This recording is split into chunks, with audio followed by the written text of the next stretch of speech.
in Japan. And then we'd also like to thank everyone for being here. Hello, it's a pleasure to be working with Predator again. Hi guys, welcome to the Predator booth. Please do come hang out. Check out, of course, all the Predator products you can see here. You can race, you can check out a few things. Predator League 2021, of course, went through a lot of challenges. We were going through a pandemic and everything had to be done online, but props to Predator for still holding up and putting together LANs for our pros and of course for the community, still keeping a competitive environment despite the challenges. So thank you so much, Predator. Thank you, Acer, of course, for making sure that we still had a healthy ecosystem despite the challenges. Also, our TNC Predator champions are here. Hello, of course, for the APAC region. Thank you. Hello, TNC Predator. We had Veteran, who was the Asian region champions, and for the PUBG champs, we had Eagle 65 for the APAC region, and DWG KAA for the Asia region. So ladies and gentlemen, Predator, of course, has been responsible for keeping the grassroots scene and nurturing the grassroots scene in Southeast Asia, and we're very, very grateful for that. But in the meantime, let's take a look at the things we can look forward to, ladies and gentlemen, for Predator League. So why don't we watch this?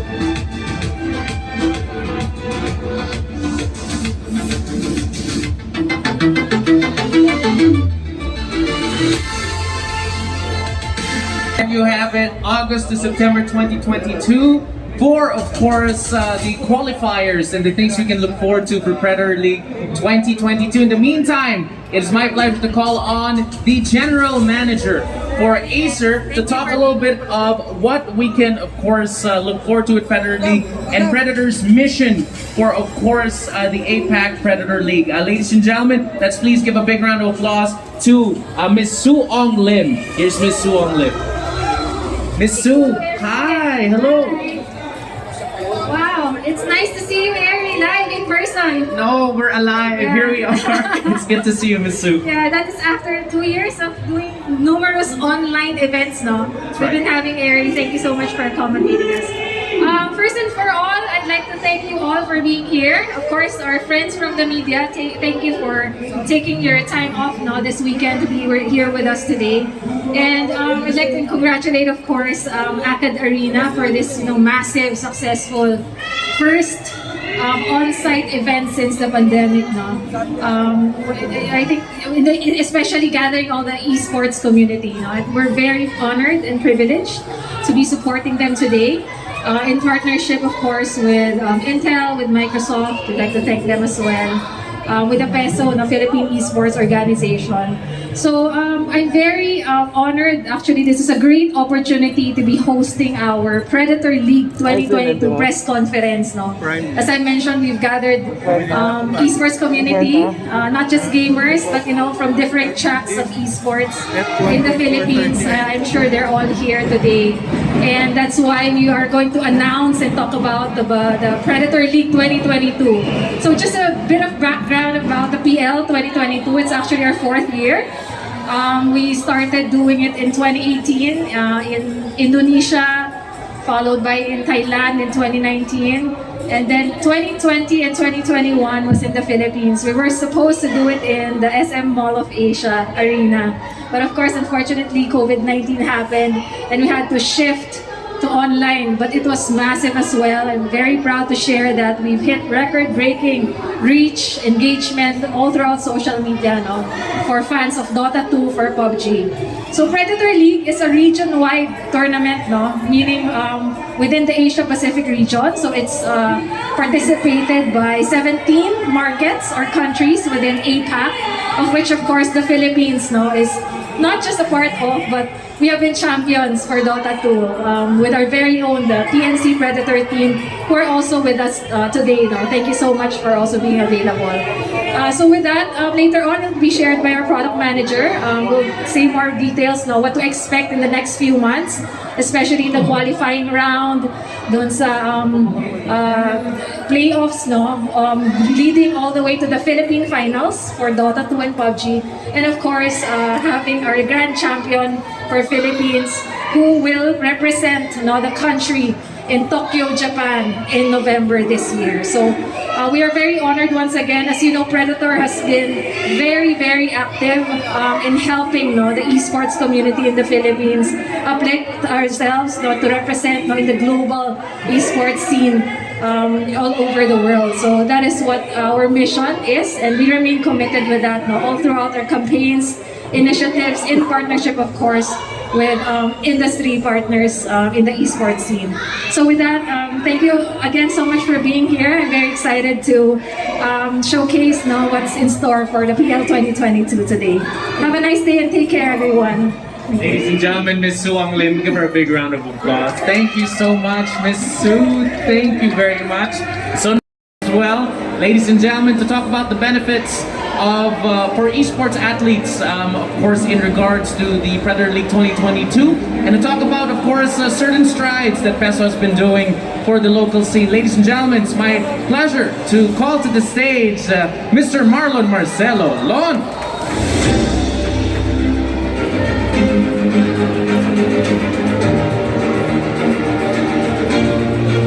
Hello. What's up? What's good? Hi everyone, I'm Marlon Marcelo from Philippine Esports Organization. So, in behalf of Philippine Esports Organization, I would like to say congratulations to Predator, to Misu and the team for always bringing esports to the next level. We've seen Predator as a brand that is one of the closest to our hearts in terms of esports, because they have been supporting esports for the longest time. And together with Philippine Esports Organization, we are a new organization that will support our athletes as they compete to international federation events. So you might have heard about Cebol and our recent accomplishments in getting gold medals from the last SEA Games. We plan to continue and support all esports initiatives in the Philippines, and we are really excited to see one of the most, I would say, important part of Philippine esports is cooperation with other brands such as Predator that would want to elevate our athletes into international standards. And together with the upcoming Predator League, we are excited to see who becomes the best of the best in terms of the Philippines. And of course, if given a shot, we want our Filipino athletes to be the best in the world. So maraming salamat, lakad matatag.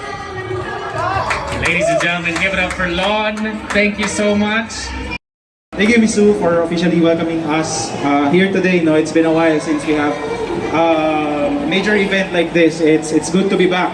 So, by the way, I'm Jello. I'm here to discuss the Asia Pacific Predator League 2022. No, so for the start, we chose 2 game titles for the Predator League. Of course, our first game is Dota 2, followed by Valorant. No, and then the timeline schedule, as early as August 4, we will have our as early as August 4, we'll have a head-to-head battle already for Valorant, and then followed by Dota 2 as early as August 7. No? And this is an open qualifier, so meaning any teams who wants to try their luck, their skill, to become potential professional esports player, this is a good stepping stone for each and every esports talent available here in the Philippines. No? Then the playoffs would be on August 29 until September 1. And then the grand finals will be on September 17 to September 18. And then a total prize pool of 1 million pesos. This is divided into two, 500,000 each game title, no? And the grand champion will receive 200,000 for Dota 2, and the same goes with Valorant team, who will be the grand champion by will get 200,000, followed by first runner-up 100,000, second runner-up 75,000, third runner-up 50, and then for the qualifiers, that's 75,000 pesos.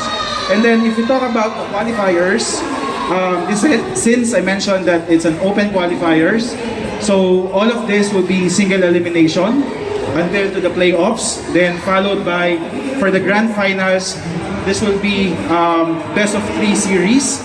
So makikita nyo action jackson talaga as early as the open qualifiers up to the playoffs. Then pagdating ng grand finals, that will be best of 3 series, no? And this is gonna be on-site. This will be on-site since medyo nagsasubside na ang ating cases, no? So we will be doing this on-site. But for the open qualifiers and group stages, that's gonna be an online event.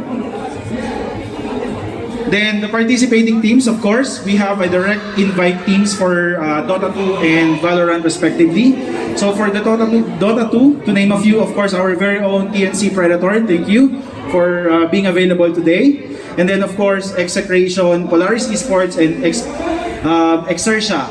Then for the Valorant, we have Team Secret, Oasis Gaming,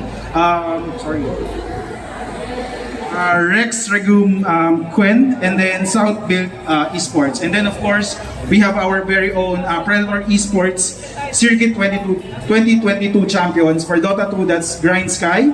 And then for Valorant, that's Naos Esports.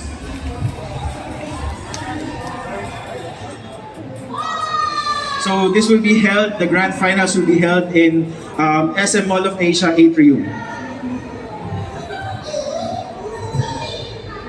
So I guess that's about it on my end. Thank you. Very nice.